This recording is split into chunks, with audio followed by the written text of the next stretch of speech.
Tonight, serious questions are being asked about the tactics being used by some council parking officers to find drivers who've done nothing wrong. Photos are taken as evidence of a car being parked in the wrong place. But as David Richardson reports, you can't always believe what you see.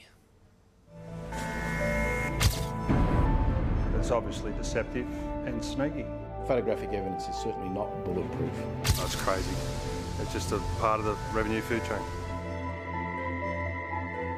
Is this concrete evidence of a parking infringement or an illusion, a distortion?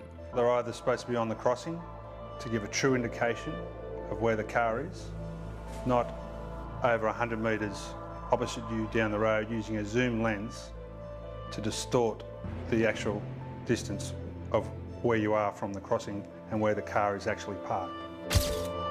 They take a photograph as a record of what they saw. So if it was a record of what they saw and writing a ticket, you would expect that image to be closer. Every morning, Greg Diener drops his son at school in Sydney's southwest. He's never had a problem before, until now. He received a fine in the post, claiming he'd parked on or near a school crossing. It was the size of the fine that made him investigate further. Well, I couldn't believe it, and it carries a $353 fine plus 2 demerit points. I rang the SDRO.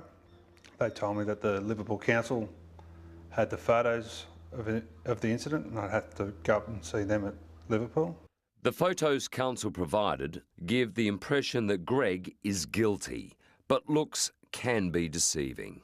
I viewed the photos and then went back to the school and done a little investigation of my own and noticed that the photos have been zoomed from well over 100 metres away.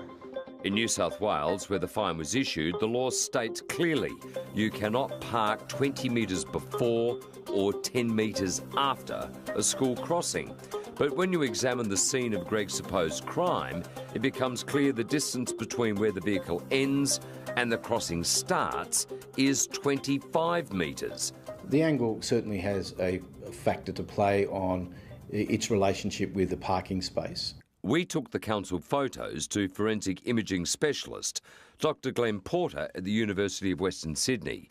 He claims the council's evidence is useless.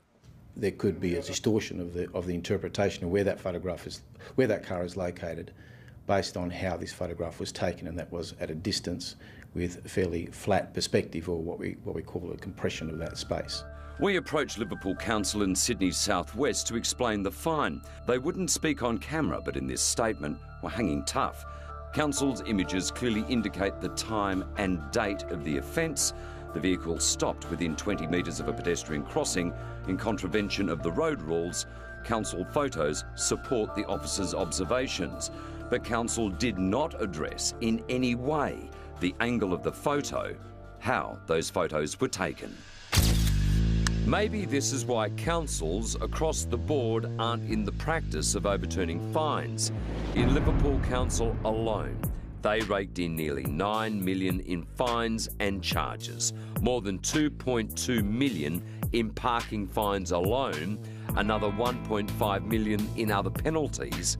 As for Greg, the response he received was just as blunt as ours. I showed them my photos and it was virtually go away. It's locked in the courts. The courts will deal with it. So it's about the council's bottom line. And it looks like being a long wait for Greg. He's been waiting 2 months for a court date to be set down. That was David Richardson reporting.